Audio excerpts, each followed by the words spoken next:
s'accomplira. Elle s'accomplira. Sa parole est vraie.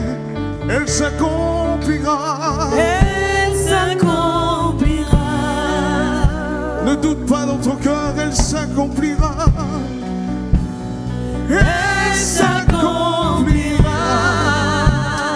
Alléluia. Certainement. Oh oui. Acclame Jésus, acclame Jésus. Acclame-le très fort. Alléluia. Amen. Elle s'accomplira. Alléluia. Prépare-toi à voir une année différente. Prépare-toi à voir Jésus te surprendre. Prépare-toi à voir sa grâce couler comme tu n'as jamais vu auparavant. Prépare-toi à laisser Jésus te surprendre d'une manière extraordinaire. Prépare-toi. Alléluia. Prépare-toi. Prépare-toi. Amen. Vous savez, on me racontait l'histoire de deux personnes qui attendaient la pluie. Et puis, entre ces deux personnes qui attendaient, c'est une anecdote, deux personnes qui attendaient la pluie. Il y a une qui a préparé son champ. Il y a une qui dit non, est-ce que tu es sûr que la pluie arrive? Il dit oui, je suis sûr. Mais il n'a pas préparé son champ. Lorsque la pluie est arrivée, celui qui avait préparé son champ était déjà prêt pour la semence et pour la récolte. Je crois que tout l'acte de foi, c'est de disposer ton cœur à recevoir la grâce qui t'est destinée. C'est de préparer ton cœur, ne pas simplement entendre une parole, mais d'être disposé dans ton cœur à vivre l'extraordinaire divin. Le Dieu qui sort Joseph de la prison pour l'établir comme premier ministre. Le Dieu qui sort Shadrach, Meshach, Abednego, calomniés, qui les sort du feu pour en faire des hommes considérables. Le Dieu qui a changé la vie de Salomon. Le Dieu qui a changé la vie du centenier, qui a changé la vie de Bartimée. C'est ce Dieu que tu adores. Aie confiance en lui. Ses promesses s'accompliront certainement. Garde foi et cette assurance qu'il ne peut mentir. Il n'est pas un homme pour se repentir. Ce qu'il déclare, il accomplit. Ce qu'il dit, il le fait. Il a ses méthodes, mais il arrive au bout de ce qu'il déclare. Il arrive toujours au bout de ce qu'il veut faire. Amen. Nous allons écouter la parole. Et ce matin, c'est le frère Francis qui va nous apporter la pensée de Dieu. Est-ce qu'on peut acclamer le Seigneur pour l'encourager? Alléluia. Amen. Que Dieu te bénisse, Francis. Merci pour toutes ces années. Merci pour ce que tu es. Amen. Vous savez, on est une église. Une église, c'est un ensemble avec sa diversité. Et on n'est rien sans l'autre. Et vraiment, je bénis Dieu pour vos vies, pour la vie de chacun d'entre vous et surtout pour ta vie. Que Dieu te bénisse abondamment. Merci, pasteur. Est-ce qu'on peut acclamer le pasteur? Parce que Paul, c'est pas un péché. Paul dit que de tels hommes, il faut les honorer. Est-ce qu'on peut se lever et honorer un tel homme?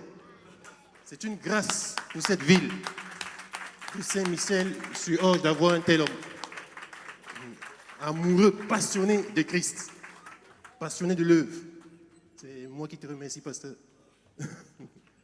Vraiment, le Saint-Esprit est merveilleux. J'aimerais dire à quelqu'un ce matin, le Seigneur est au contrôle. Je ne sais pas par quoi tu te passes. Je ne sais pas les épreuves par lesquelles tu passes actuellement. Le Seigneur me dit de dire à quelqu'un ce matin qu'il est au contrôle. Comme on l'a chanté, parce qu'on va chanter le chant. Il est au contrôle.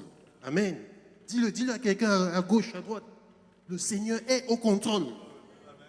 Amen. Est-ce que tu le crois? Ce n'est pas un slogan, ce n'est pas un slogan politique. Il faut que tu le crois dans ton cœur. Il faut que tu le crois dans ton cœur. Amen. Donc, comme le pasteur a dit le message, je veux parler de la parole, la semence de la parole. Il est merveilleux, le Saint-Esprit. La semence, je le pressens fortement dans mon esprit que le Seigneur veut faire quelque chose pour vous cette année. Si depuis plusieurs années, tu tournes en rond, tu as l'impression que ta vie tourne en rond, ce message que tu vas entendre ce matin pour toi, je vais te prier de disposer ton cœur Dispose ton cœur. Je le dis sincèrement, disposez vos cœurs pour recevoir cette semence, cette parole ce matin. Je vais prier. Éternel Dieu, Papa, je te remercie, Père, pour ce jour, pour cette grâce que tu me donnes de porter ta parole vers ton peuple ce matin. Cette grâce que tu me donnes encore d'être le canal par lequel tu vas passer pour transmettre ce message. Mon premier message de cette année 2026. Papa, comme tu me l'as montré, tu veux faire quelque chose dans le cœur des personnes ici présentes. Tu veux un changement, tu veux bouleverser la vie de quelqu'un. Ce matin, Papa, fais-le, je t'en supplie. Dispose les cœurs maintenant. Je chasse tout esprit de distraction maintenant. Tout esprit qui viendrait troubler, arracher cette parole que vous allez recevoir ce matin. Je prie cet esprit maintenant au nom de Jésus-Christ.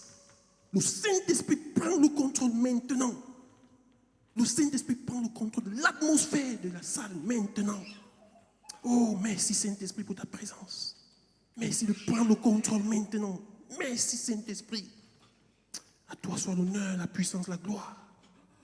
Bénis cette assemblée, Père. Bénis chaque membre, Père, qui s'est levé ce matin comme un seul homme pour venir écouter, non pour un homme, mais pour venir t'écouter, pour venir passer un temps avec toi. Sois glorifié, Papa. C'est au nom de ton Fils Jésus-Christ que tu es prié. Amen, amen. Est-ce que tu peux dire amen? Amen. Alléluia. Donc le thème de mon message ce matin, que le Seigneur a mis dans mon cœur, c'est la semence de la parole, la clé vers la promesse.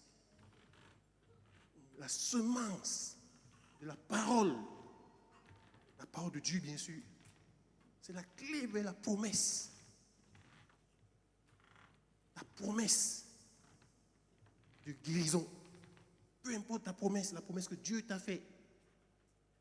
Il me dit de te dire ce matin de semer la parole, de la semer chaque jour. Le mot n'est pas utilisé au hasard. Semer, c'est-à-dire en la proclamant chaque jour de ta vie. Proclame les bénédictions sur ta vie chaque jour. Les bénédictions, si tu recherches le travail, le Seigneur te l'a promis, tu dois le proclamer. On va le voir plus en détail. Pourquoi c'est important de proclamer les promesses de guérison que le Seigneur t'a faites dans sa parole. Tu dois les proclamer chaque jour. Peu importe l'adversité, peu importe les problèmes, peu importe ce que tu vois, proclame la vérité de la parole. Pour voir la promesse s'accomplir. Amen. Donc je vais vous partager le verset que j'ai eu à partager, excusez-moi la tautologie, dans notre école de dimanche, enfin école de maison. Chaque semaine, j'essaie de donner un enseignement à la maison. Donc le Seigneur m'a mis à cœur de reprendre cela aujourd'hui. On a partagé cette semaine avec les enfants. Et je croyais que j'avais compris la parabole de la semence. Cette célèbre parabole, je crois que vous la connaissez tous. Je me suis rendu compte que je ne l'avais pas compris. Et comme on va le voir, le Seigneur dit que c'est la clé. C'est vraiment la clé, comme il va dire à ses disciples. Que si vous ne comprenez pas cette parabole, comment allez-vous comprendre les autres? Moi, je dirais même, bien aimé, si vous ne comprenez, si on n'a pas compris cette parabole, la parabole de la semence, on ne peut pas comprendre la vie chrétienne. Je vous assure, si tu n'as pas compris la semence, la parabole de la semence, c'est peut-être pour ça que tu tournes en rond depuis des années. Tu pries, tu as l'impression que le Seigneur n'exauce pas tes prières. Pourtant, la solution est en toi. Il l'a accompli. La solution est en toi. Si ça ne marche pas, si tu as l'impression de tourner en rond, ce n'est pas le pasteur. Je vais te dire ça ce matin, ce n'est pas le pasteur, ce n'est pas l'église où tu te trouves. Le problème vient peut-être de toi. Donc si tu es dans cette situation, mon frère et ma soeur, tu es le bienvenu. C'est ton jour. Amen. Donc sans plus tarder, dans des mots essentiels que j'aimerais qu'on comprenne, en analysant cette parabole, c'est quoi une parabole? J'ai pris la définition sur Internet. C'est un court récit allégorique, symbolique, de caractère familier sous lequel se cache un enseignement moral ou religieux. C'est ça une parabole. Je m'appelle, pour ceux qui viennent d'Afrique, au Sénégal, au Mali, il y a ce qu'on appelle les griots, ils racontent des histoires aux enfants. Le but, c'est de tirer une histoire, une leçon, un enseignement de cette histoire. C'est ça une parabole. Il dit, au Seigneur, je vois les enfants. C'est un message vraiment pour les plus petits. Et je les vois, le Seigneur m'a vu. C'est quoi la semence? Donc, dans ce contexte, c'est la parole de Dieu. Mais dans le contexte naturel, c'est cette graine que l'on sème, que l'on plante, qu'on met dans la terre, en espérant qu'elle va produire des fruits, n'est-ce pas? Dans le contexte naturel, on le comprend très bien, on le perçoit très bien. Mais c'est le même principe dans la vie spirituelle, mes bien-aimés. C'est le même principe. Dans la vie naturelle, quand tu sèmes une graine, tu as un comportement à avoir. Tu l'arroses, tu l'entretiens. S'il y a des intempéries, tu la protèges. Comme ma fille a fait lors de son devoir. Elle a semé quelques graines dans 3 pots, je crois. Après plusieurs semaines, elle vient me montrer, ah papa, regarde, les plantes sont sorties. Elle était en joie. Lors de cet échange cette semaine, je lui ai dit, raconte-moi un peu ce qui s'est passé. Qu'est-ce que tu as fait chaque jour? Il me dit, j'ai arrosé chaque jour. Quand il y avait la pluie ou trop de soleil, je la mettais à l'intérieur. Donc elle protégeait cette semence et ça a produit des fruits. C'est la même chose pour la parole. C'est comme ça que tu dois protéger la parole que tu as reçue pour ta guérison. On va voir en plus en détail comment, si le temps le permet. Tu dois protéger la parole de guérison que tu as reçue. Ésaïe 53, verset 5 dit, c'est pas ces meurtrissures que nous sommes guéris. Pierre le confirme, 1 Pierre 2, verset 13. Jésus, duquel nous sommes guéris, tu dois le comprendre, connaître, proclamer sur ta vie. Et même si on t'annonce quelle épreuve, quel résultat, tu proclames cela. C'est comme ça que tu arroses, tu entretiens. C'est à toi de le faire, ce n'est pas à Jésus de le faire, mon frère, ma soeur. C'est à toi de le faire. Donc une clé, c'est un objet qui permet d'accéder à une porte, un lieu, d'ouvrir une porte. Sans la clé, tu ne peux pas accéder à ta maison. Amen. Je vais expliquer pourquoi c'est une clé. La promesse. C'est la récolte, je peux dire. Ce sont les fruits. La moisson, c'est aussi la récolte. Les moissonneurs sont les anges. Je veux que tu comprennes, je ne vais pas entrer en détail aujourd'hui, que lorsque tu proclames cette parole avec foi, il y a quelque chose qui se met en mouvement. Il faut avoir foi à ta parole, bien-aimé. Il y a des choses qui se mettent en mouvement lorsque tu proclames la parole avec foi. Amen. Donc on va étudier, on va lire le texte proprement dit. Donc pour ça, je vais vous inviter à ouvrir vos Bibles. Dans Marc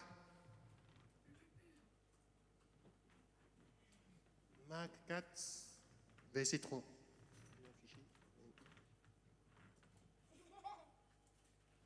Donc c'est le Seigneur qui parle. Il dit ceci. Écoutez, un semeur sortit pour semer. Comme il semait, une partie de la semence tomba le long du chemin. Les oiseaux vinrent et la mangèrent. Donc ça c'est le premier type de sol. Ou alors première disposition de cœur, si on peut appeler ainsi. Amen. Ensuite, verset 5. Une autre partie tomba dans un endroit pierreux où elle n'avait pas beaucoup de terre. Elle leva aussitôt parce qu'elle ne trouva pas un sol profond. C'est la deuxième partie, deuxième état du cœur. Pierreux, Amen.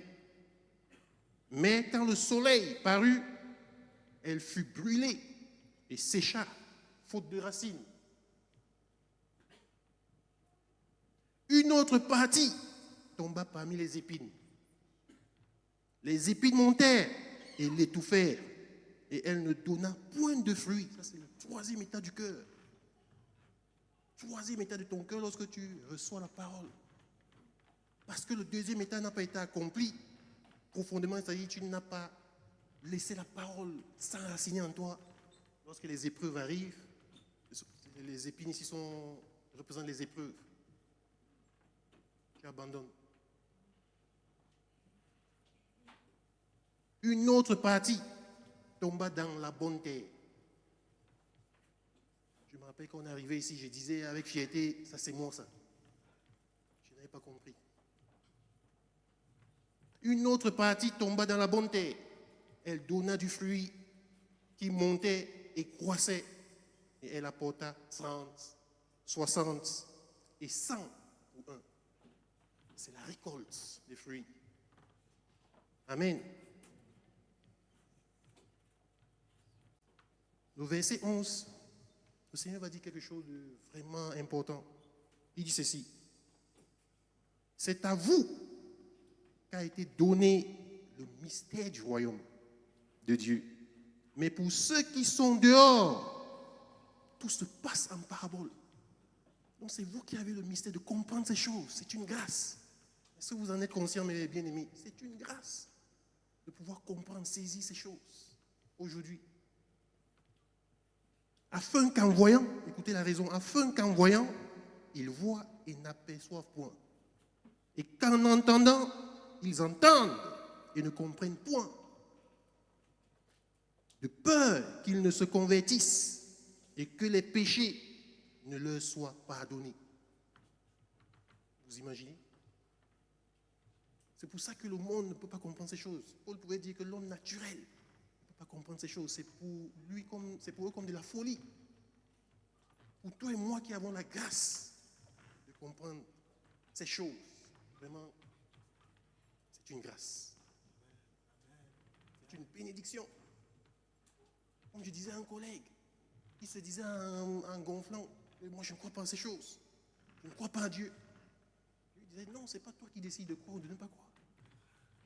Si Dieu te choisit, s'il met l'œil sur toi, tu vas le croire. C'est lui qui choisit. Comme Jésus pouvait dire, c'est moi qui vous ai choisi, ce n'est pas vous qui m'avez choisi. Je lui dis, je vais prier Dieu pour qu'il mette le regard sur toi.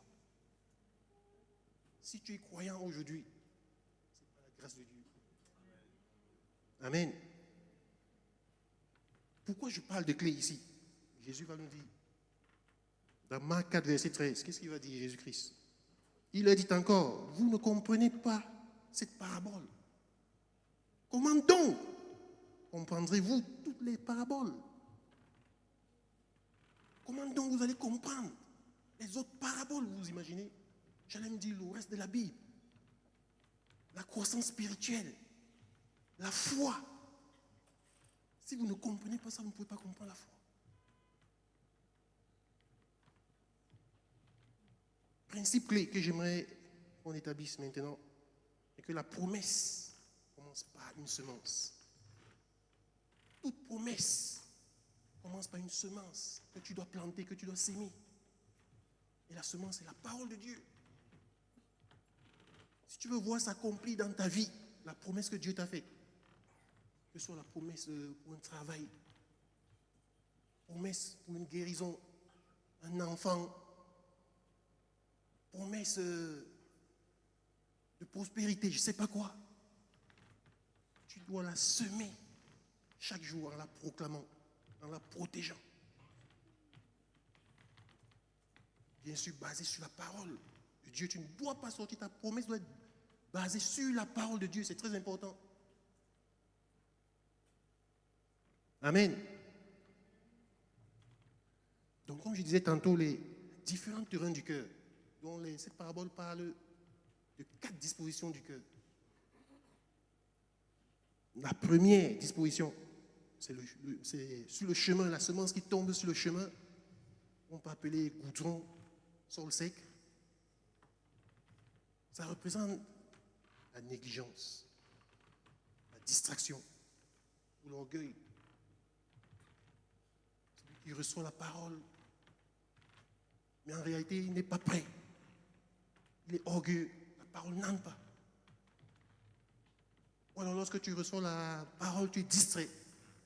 Tu n'es pas concentré. Tu n'es pas disposé, prédisposé à la recevoir. Je prends l'exemple de, par exemple, une prédication qu'on fait. Tu es derrière, distrait. Je ne sais pas moi, pas les enfants. Mais tout ce qu'on va dire, tu ne vas pas recevoir. C'est tomber sur le sol, sur le chemin. Amen. Deuxième étape. Lorsque tu as franchi la première étape, quand tu as reçu, il y a une deuxième étape. La deuxième disposition du cœur. Qu'on appelle, Jésus appelle ici le sol pierreux. C'est le manque de racines. Dû au manque de compréhension. Tu as reçu la parole, mais parce que tu ne la comprends pas, parce que tu ne la médites pas jour et nuit, parce que tu ne te poses pas quelque part pour réfléchir, pour penser, pour méditer, pour expliciter. Qu'est-ce que veut dire cette parole pour moi? Elle ne s'enracine pas dans toi. Et parce qu'elle ne s'enracine pas en toi, viennent les épreuves. C'est le troisième sol, type de sol. Les épines, les épreuves arrivent parce que la parole ne s'est pas bien enracinée en toi. L'ennemi envoie les épreuves. Tu n'es pas prêt. Tu n'es pas prêt. Tu abandonnes. Tu abandonnes la foi. Amen. Le dernier type de sol, c'est la bonté. On va voir plus en détail. C'est celle qui te conduit, cette prédisposition-là qui te conduit vers la promesse, vers les fruits qu'on va détailler. Caractéristique de la bonté, c'est l'humilité. C'est ce cœur qui reçoit avec humilité, obéissance, persévérance,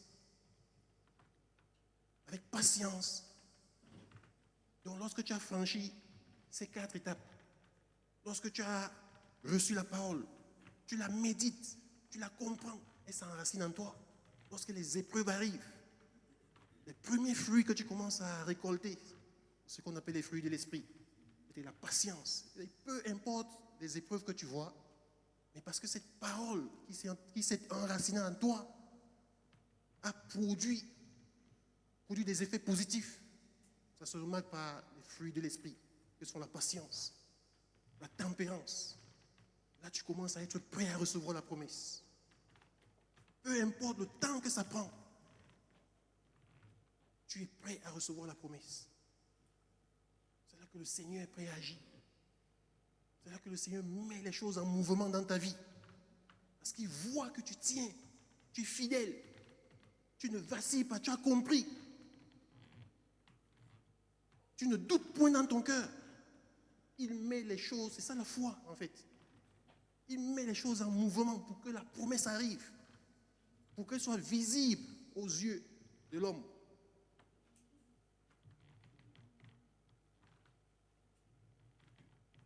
Donc cela produit ce que j'ai appelé la récolte, la croissance, la maturité, la multiplication. Quand tu commences à récolter, à recevoir, comme la parole disait, c'est pas 30, 60, 100. Amen. Donc maintenant, je vais donner quelques conseils vraiment pour protéger cette parole, pour te conduire au fruit. Vraiment pour cette année, le Seigneur m'a mis ça à cœur. Cette année, tu dois comprendre la parole. Tu dois la méditer. Tu dois la proclamer chaque jour de ta vie. Peu importe les circonstances de ta vie, peu importe les épreuves qui arrivent, proclame la vérité de la Bible, de la parole.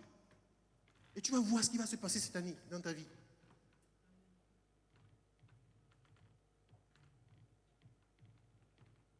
Jésus nous a promis le consolateur pour nous aider à comprendre la parole. Qu'est-ce qu'il dit dans Jean 14, au verset 26, en parlant du consolateur, le Saint-Esprit? Mais le consolateur, l'Esprit Saint, que le Père enverra en mon nom, vous enseignera toutes choses et vous rappellera tout ce que je vous ai dit. Bien-aimé, dans ta marche avec le Seigneur, dans ta croissance spirituelle, tu as besoin du Saint-Esprit. Pour pouvoir proclamer justement cette parole chaque jour. Lorsque les épreuves arrivent, lorsque les épreuves subviendront, tu as besoin du Saint-Esprit pour te rappeler cette parole, qui est la vérité sur ta vie. Et non ce que les médecins vont dire autour de toi. Et non ce que les collègues vont dire. Et non ce que les voisins vont dire. Le Saint-Esprit va te rappeler la vérité de la Bible. Amen. Comprendre la parole, c'est très important. On a le Saint-Esprit pour ça. La parole est éternelle. J'aimerais dire à quelqu'un ce matin, la parole, lorsque tu la proclames, elle est éternelle. Même si elle n'est pas visible en ce siècle présent, tu la verras dans l'éternité. La Bible parlant des héros dans Hébreux 11. Que ces héros de la foi, ils n'ont même pas vu ce qu'ils espéraient, ceux qui priaient, ceux vers quoi ils s'attendaient, ils n'ont pas vu ça sur terre, mais on les appelle les héros.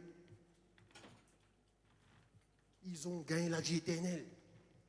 Ils sont dans le royaume des cieux.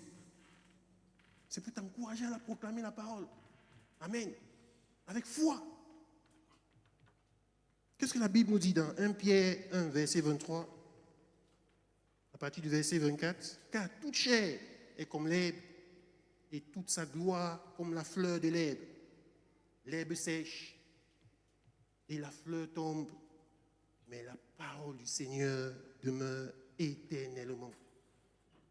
Et cette parole est celle qui vous a été annoncée par l'Évangile. Oui. Cette parole sur ta vie, mon frère et ma soeur, c'est elle qui est vraie.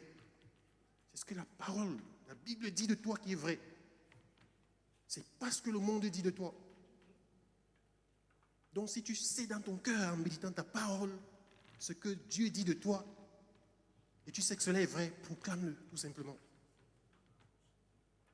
Peu importe ce que tu vois, si tu es né dans une famille pauvre, la Bible dit que toi tu es riche. Proclame ta richesse. Proclame ta richesse. Si tu es malade, la parole de Dieu dit quoi? Que battre ces meurtrissures, pardon. Tu es guéri. Proclame-le. Sors-le de ta bouche. Pour cette année 2026, je t'encourage, mon frère et ma soeur, de fonctionner comme ça. La résolution que moi j'ai prise dans mon cœur, cette année, je vais proclamer la vérité de la Bible. Je ne vais plus parler le négatif de ma bouche. Le négatif ne sortira plus de ma bouche. Cette année 2026, les paroles négatives ne sortiront plus de ma bouche. J'ai oublié de le dire, le sémeur, c'est le Saint-Esprit. C'est Dieu. C'est Jésus-Christ. Oh, il vit en toi. J'espère que vous le savez. Hein? Christ vit en toi. Donc ça fait de toi aussi un sémeur. Pourquoi tu ne sèmes pas la parole dans ta vie? Vous savez que tu es non seulement une bénédiction pour toi-même en sémant la parole positive dans ta vie, tu es aussi une bénédiction pour les autres. Proclame les bénédictions, les paroles de bénédiction envers tes voisins, auprès de tes voisins. Sur tes enfants, je vous assure, c'est qu'il est très sérieux. Proclamez les paroles de bénédiction sur vos enfants. Même si ce que vous voyez n'est pas bon, ça vous met le doute dans le cœur. Proclamez, tu seras un héros. Amen. Tu vas réussir. Amen. Même s'il vient te montrer un 2 sur 20, tu vas réussir. Peu ou pas, par la grâce de Dieu. David n'est pas là, il allait vous dire. Première année de 6e, il est venu avec 3 sur 20 en mathématiques, il était triste. Il a fini l'année avec 20 sur 20. Parce qu'il croyait qu'il était nul, faible. Je lui ai dit, tu vas réussir. Après quelques cours, il est remonté en maths. Proclamez la vérité de la parole sur vos enfants, sur ton collègue de travail, même s'il est méchant, même s'il te déteste. Proclame la vérité, tu vas m'aimer. Tu vas voir. On fonctionne comme ça dès cette année. Tu seras surpris. Amen.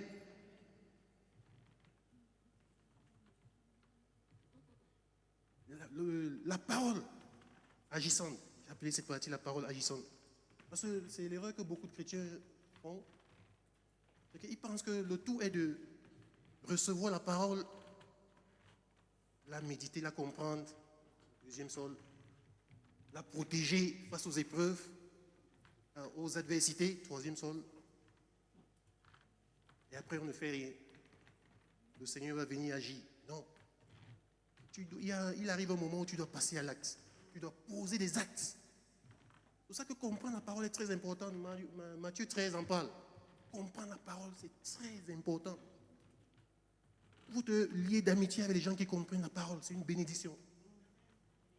Ça ne sert à rien de maîtriser toute la Bible par cœur, comme l'IA, l'intelligence artificielle. Ils ne sont pas sages.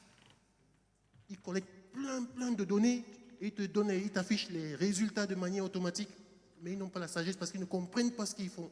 Ils le font par automatisme. Il y a beaucoup de chrétiens, malheureusement, qui fonctionnent comme ça. L'Esprit me disait même 95% de chrétiens. C'est pour ça que ça ne marche pas. Tu dois comprendre la parole. C'est cette compréhension qui va produire la sagesse. Il a dit plusieurs fois ici que la sagesse, c'est la mise en pratique de la parole, de ce que tu as compris. Ça ne sert à rien de stocker, emmagasiner et ne pas comprendre. Mieux vaut comprendre, avoir peu de paroles et maîtriser, comprendre ce que ça veut dire, le sens qui est dans cette parole. Je vous assure, ça va agir puissamment. Prenons l'exemple du travail qui m'a plu dans Ecclésiaste 11, verset 6. Dès le matin, sème ta semence, et le soir, ne laisse pas reposer tes mains, car tu ne sais point ce qui réussira, ceci ou cela, ou si l'un et l'autre sont également bons. Et ça, il y a malheureusement beaucoup de chrétiens, ils prient. Ils ne font rien.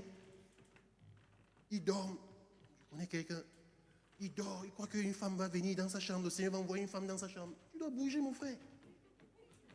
Tu dois bouger, même si tu pries comment, Dieu peut le faire. Oui, c'est vrai, il est souverain, mais il ne le fera pas. Parce que ce ne serait pas pour ton bien s'il le faisait. Tu dois bouger, te lever, passer à l'acte, poser des actes qui vont entraîner justement ces fruits, cette promesse d'arriver. Tu dois poser des actes concrets, mon frère et ma soeur, cette année. Amen. Alléluia. Alléluia. Comme je disais tantôt, méditer la parole, la comprendre, c'est très important. Mon frère et ma soeur, comprendre la parole, la méditer chaque jour. Paul pouvait dire dans Romains 12, verset 2, ne vous soumettez pas au siècle présent, mais soyez transformés par le renouvellement de votre intelligence. C'est la parole. Malheureusement, beaucoup sont renouvelés par les médias, par Internet. Dès qu'ils se réveillent le matin, le premier réflexe, c'est prendre le téléphone. Suivre les médias qu'on connaît mainstream. Ça te véhicule des informations de stress. Moi, je ne suis plus ça depuis. J'ai remarqué que depuis que j'ai arrêté, j'ai la paix en moi. J'avais tout le réflexe le matin, je prends le café, je mets télé, machin, tout. Dès que je commence à suivre ça, ma journée commence mal. Et les informations que j'ai regardées dessus, clairement, la panique, le stress. Je sors de la maison avec la panique, le stress. C'est le plan de l'ennemi. Ne tombe pas dans ce piège. On médite la parole de Dieu. Même si c'est 5 minutes. Retiens cette parole que le Seigneur te donne au matin. Marche avec elle. Proclame-la toute la journée et tu vas voir. Décide cette année de faire ça. Tu vas voir la différence dans ta vie. Je te le promets. Qu'est-ce que le Seigneur va dire à Josué dans Josué 1, verset 8? Que ce livre de la loi ne s'éloigne point de ta bouche. Pourquoi il ne dit pas que ce livre ne s'éloigne pas de ton cœur ou de ton cerveau? La Bible est claire dans les détails. Hein. Il aurait pu dire que ce livre de la loi ne s'éloigne point de ta mémoire. Il dit de ta bouche. Il proclamait, il parlait. Ils avaient compris ces choses. Ils avaient compris ces choses, mon frère et ma soeur. Le travail, c'est en toi. Il ne faut pas en vouloir aux pasteurs, aux serviteurs, aux hommes de Dieu. C'est toi. Si ça ne marche pas, on prie pour toi depuis des années. Ça ne bouge pas, c'est que le Seigneur voit que ce n'est pas encore bien enraciné en toi. Quand Jésus va guérir la femme qui avait le père de sang depuis 12 ans, il va lui dire, c'est ta foi qui t'a sauvé. Il aurait pu dire comme un homme de Dieu aujourd'hui, oui, c'est moi qui t'ai sauvé, apporté les autres, venez avec l'argent, je vais prier pour vous. Les gens se mettent en rang, c'est moi qui t'ai sauvé. Non. Souvenez-vous, c'est biblique, non? Jésus, chaque fois qu'il guérissait quelqu'un, dit que ta foi t'a sauvé. Ta foi t'a sauvé. Qu'il soit fait selon ce que tu as dit. Ce sont tes propres mots, ta parole. Que veux-tu? Je vais te guérir, Seigneur, qu'il soit fait donc. La foi, si vous percez ce mystère cette année, vous allez voir le changement dans vos vies. Amen.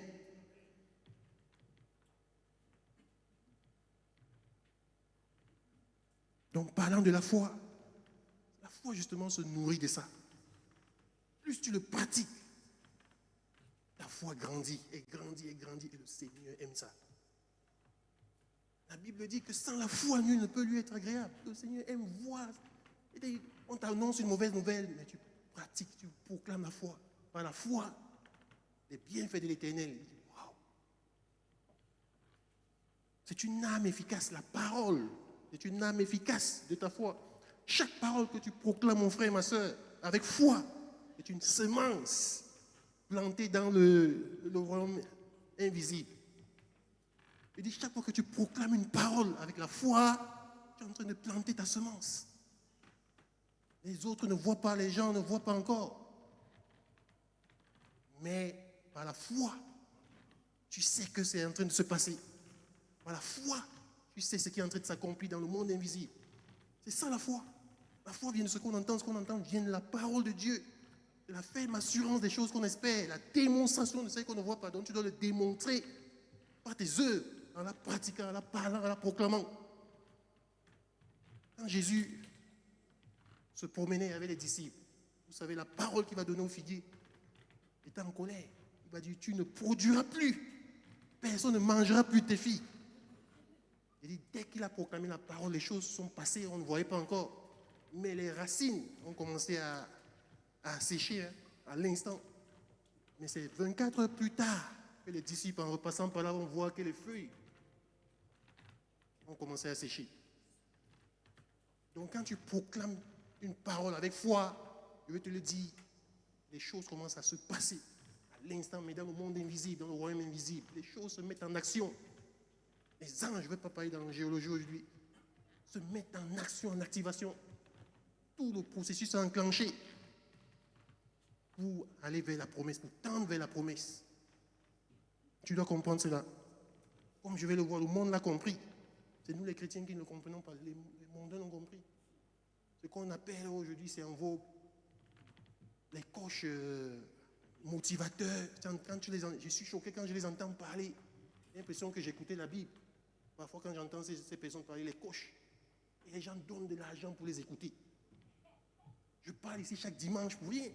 On donne des 200, 300 euros, 600 euros. J'ai un ami, on parlait de congrès, 600 euros, 3000 personnes pour venir l'écouter. Écoute ce qu'il dit. Il dit quoi?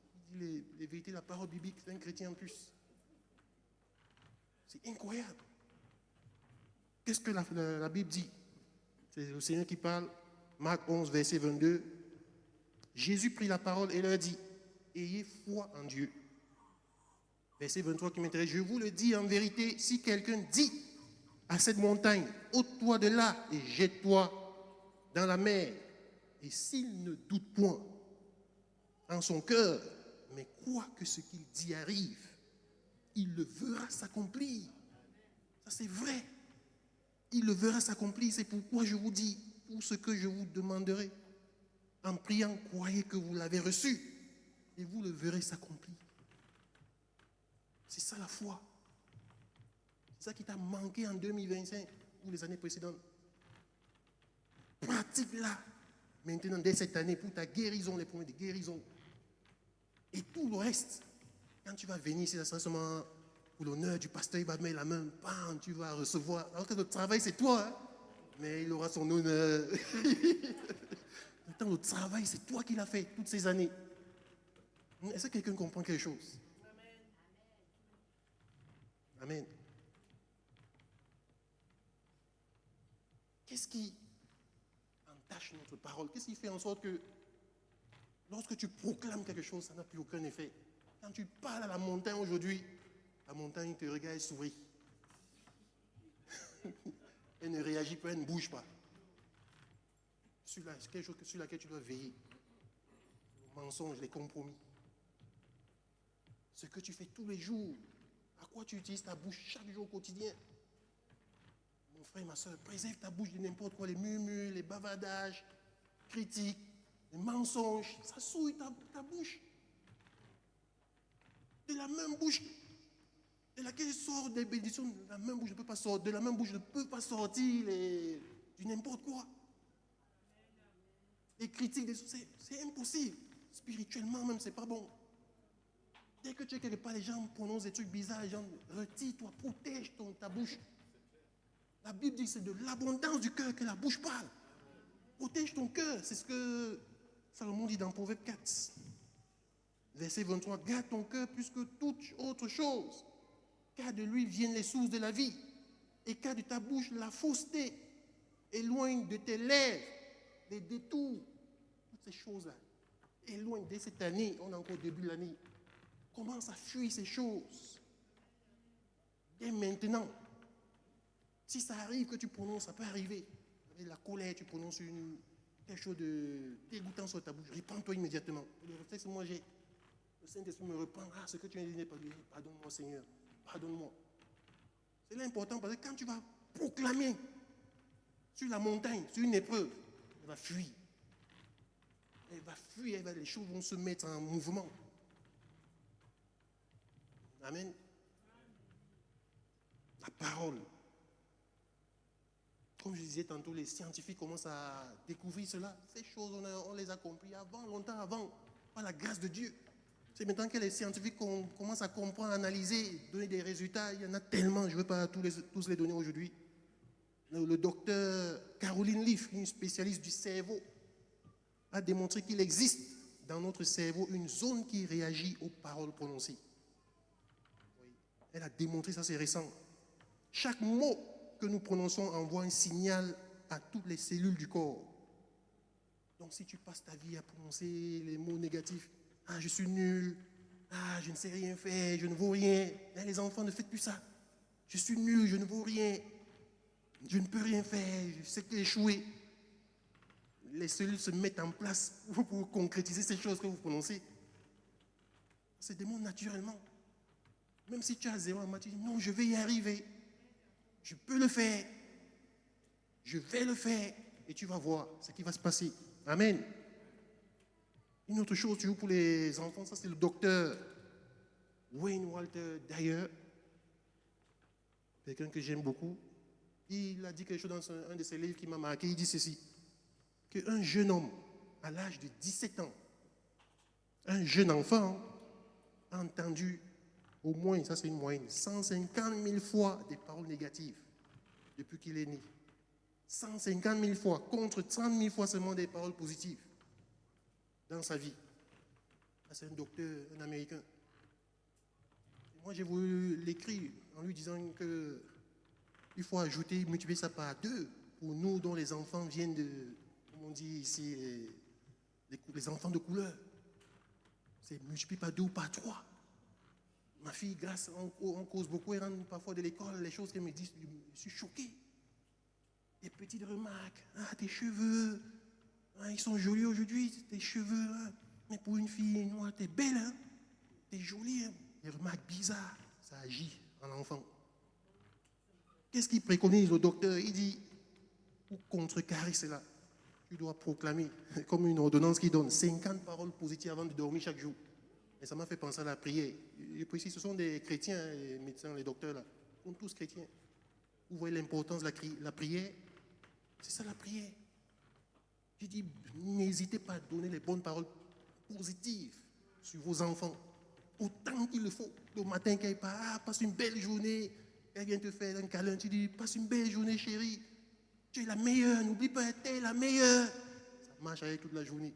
Le soir, quand elle rentre de dormir, comment s'est passée la journée? Elle va te dire des choses bizarres. Tu dis, c'est faux, c'est qui t'ont dit c'est faux. Sache que tu es la meilleure. Va dormir, tu es béni, tu fais la prière, tu es béni, tu es la plus belle, tu es la meilleure. Vous allez voir le chant. C'est très important ce qu'il dit. Amen. Donc, un exemple que j'ai beaucoup aimé, c'est sur David. David, à son époque, vous imaginez, il va proclamer une parole dans son cœur.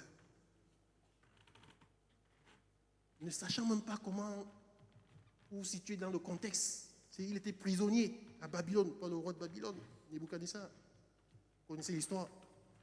Mais dans son cœur, parce qu'il avait une intimité, une certaine intimité avec Dieu, il avait cru à cette parole qu'il est différent des autres, qu'il est mieux que les autres. Il va la proclamer dans son cœur. La Bible dit dans Daniel 1, verset 8, qu'il résolut dans son cœur qu'il ne prendra pas le mets du roi à la table du roi. À sa position, je ne sais pas sur quoi il comptait, mais il a proclamé avec foi. La parole de Dieu nous dit qu'il aura l'intelligence, la sagesse. On dit qu'il sera plus sage que tous les devins. Le roi va convoquer les devins, David et ses amis, ils seront les plus sages. Parce qu'il a proclamé la parole dans son cœur. Amen. Donc pour conclure, j'aimerais que tu comprennes quelque chose ce matin. Mais la parole, surtout la parabole de la semence, en fait, elle nous explique, elle nous démontre le processus d'un chrétien, de la parole, comment la parole agit dans la vie d'un chrétien, de la réception de cette parole jusqu'à l'exaucement de la promesse, l'accomplissement de la promesse de cette parole. Et aussi le comportement que tu dois avoir vis-à-vis de cette parole que tu reçois. Comment tu te comportes avec cette parole, comment tu l'entretiens, comment tu la protèges contre toute parole qui viendrait contre cette parole-là. Tu dois la protéger. Comme dans le monde naturel, tu dois la protéger, la garder. Et laisser ça, c'est ta part. C'est ce que le Seigneur attend de toi. Et lui va faire le reste. Amen. Donc j'aimerais qu'on se tienne debout pour prier, bien-aimé. J'aimerais que tu fasses cette prière avec moi.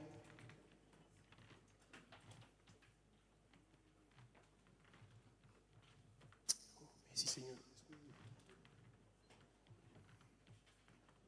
Quand je préparais ça, le Seigneur me dit aussi le silence. Ton silence face à une situation, à ta situation, c'est un accord tacite. Ne pas parler face à ton problème. C'est que tu es d'accord avec ce problème. Tu dois parler au problème. Tu dois parler au problème. Le Seigneur m'a montré l'image, quelqu'un l'a dit tout à l'heure, de Jésus couché dans la barque.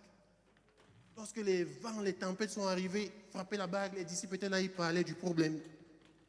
Oh, tu vois la tempête, arrête de parler, de discuter du problème, arrête d'appeler le pasteur pour parler de tes problèmes. Parle directement au problème. Jésus va se réveiller, il va s'adresser au problème. Tu dois parler au problème. Ne pas parler, c'est que tu acceptes ce problème. Donc tu vas prier ce matin.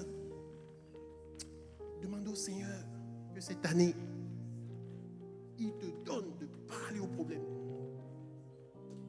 Et que quand tu parles à ces problèmes, tu déclares avec foi, mon frère et ma soeur. Et quand tu déclares avec foi, le ciel, comme je disais tantôt, se met en mouvement, les choses se positionnent. Même si tu ne sais pas ce qui va se passer, tu ne sais pas comment le Seigneur va faire, fais-le. Et tout ce que tu demandes ce matin, que ce soit la maladie, celui qui est malade, tu poses la main là où tu es malade. Tu dis au nom de Jésus, maladie, tu disparais maintenant. Peur, je te chasse maintenant.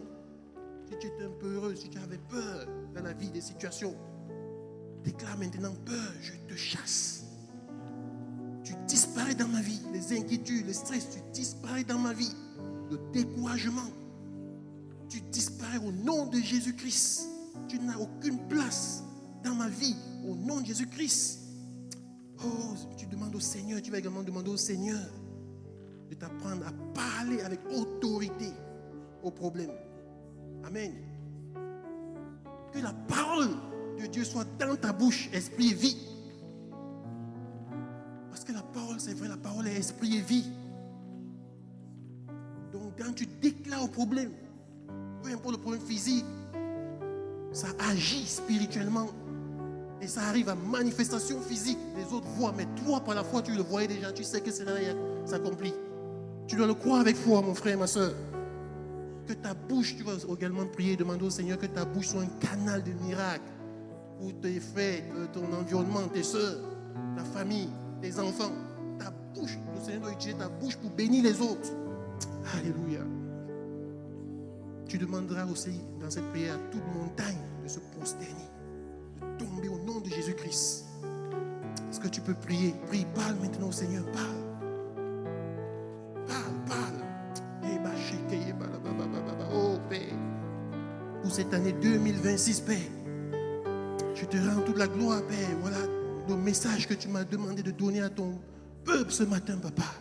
Pour moi-même, il m'a fait du bien, Papa. Je prends la résolution cette année, Père, de parler par ta parole, de proclamer ta parole sur ma vie, sur la vie de mes proches, sur la vie de mes enfants, d'être une source de bénédiction pour les autres. Donne à mon frère, ma soeur, de prendre cela vraiment, que l'ennemi ne vienne pas ravir cette parole, cette semence que tu viens encore de planter dans le cœur de mon frère et de ma soeur ce matin, Papa. J'interdis par l'autorité que tu m'as donnée à l'ennemi de venir ravir cette semence, Père, cette semence précieuse que tu viens de planter encore dans le cœur de mon frère et de ma soeur. Que cette semence marche avec mon frère et ma soeur durant toute cette année 2026. On veut voir des témoignages, on veut voir, oh Seigneur Dieu, les choses se réaliser cette année, Père. Sois glorifié, Père. Sois glorifié, Papa Yahweh. Sois magnifié, Père. Sois exalté, Papa.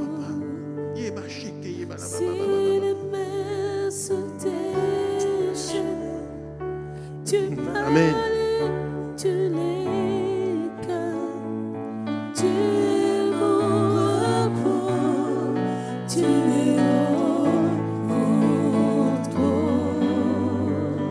Commence à déclarer au nom de Jésus. Je déclare et je prophétise sur ma propre vie une année de transformation, une année d'accomplissement. Déclare au nom de Jésus-Christ. Déclare sur ta propre vie au nom de Jésus l'année de la différence. L'année de la différence. L'année de la différence. L'année de l'accomplissement au nom de Jésus. Je déclare et je confesse sur ma propre vie dans le nom de Jésus-Christ de Nazareth des grâces excellentes, des grâces excellentes, une année d'accomplissement. Je vois au nom de Jésus-Christ, je vois le fruit de ce que j'ai semé année après année au nom de Jésus. Au nom de Jésus, continue à déclarer, continue à prier, prophétise sur ta propre vie, déclare sur ta propre vie, déclare. O bayandele ronso tararamosia, recurion babahusha dalagite. Continue à prier, prie pour toi-même.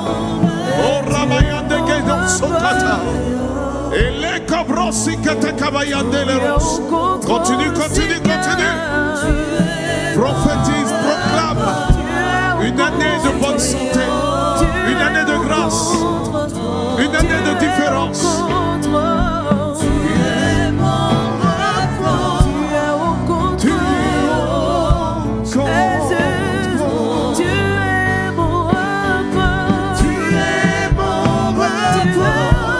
Une année de repos. Si toutes les années se sont apparentées à des années de guerre, à des années de bataille, à des années où tu te sentais environné, tu te sentais sous pression, cette année, déclare au nom de Jésus, au nom de Jésus, je brise toute forme de pression sur ma vie dans le nom de Jésus-Christ de Nazareth. Continue, prophétise l'accomplissement de tes attentes dans le nom de Jésus. Commence à prophétiser sur ta propre vie. Déclare-le, ne te tais pas. Oui, tu m'as dit, parle, si je crois, parle sur ta propre vie. Au nom de Jésus-Christ. Si ton prénom et proclame ta guérison. Proclame-le, si ton prénom au nom de Jésus. Narcisse, tu reçois la guérison dans le nom de Jésus. Continue, parle à ton âme. David a dit, je dis à mon âme, parle-toi, parle-toi, parle-toi, parle à ton âme, parle à ton corps, parle toi-même au nom de Jésus. Déclare, je te parle au nom de Jésus. Écoute, parle à la situation. La Bible dit que la montagne se déplacera. La montagne se déplacera. Ce n'est ni par ta force, ni par ton intelligence. Bouge ce problème. Bouge-le maintenant. Bouge-le maintenant au nom de Jésus. Commence à le bouger. Parle à la situation. Parle au problème. Parle-lui maintenant. Au nom de Jésus-Christ de Nazareth. Parle une parole de ta bouche. Cette femme qui perdait du sang a dit simplement, si je puis toucher sa robe, oh je serai guéri. Si je puis toucher, je serai guéri. Parle, parle, parle. Parle à la situation. Parle à l'épreuve que tu es en train de traverser. Parle. Dis-lui épreuve. Écoute maintenant au nom de Jésus. Tu sors de ma vie. Tu quittes.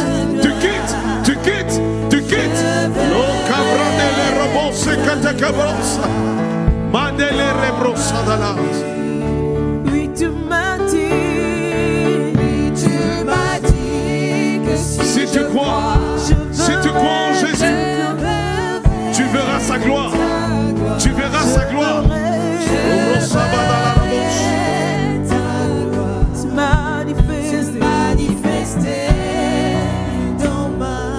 Déclare avec moi au nom de Jésus-Christ. Au nom de l'agneau immolé. Yeshua Mashiach. Yeshua Amashiach. Le Dieu vivant. Le roi de gloire.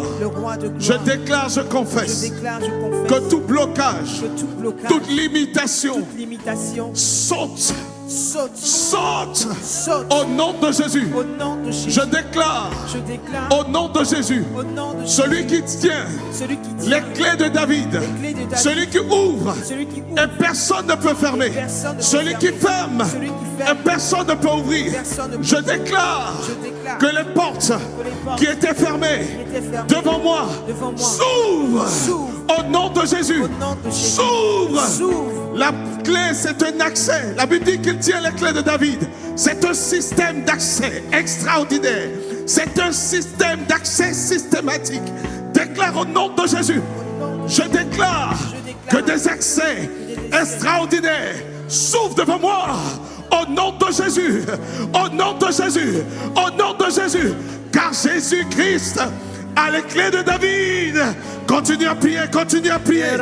Ton dossier est en train de bouger. Ta situation est en train de bouger. Ton mariage est en train de bouger.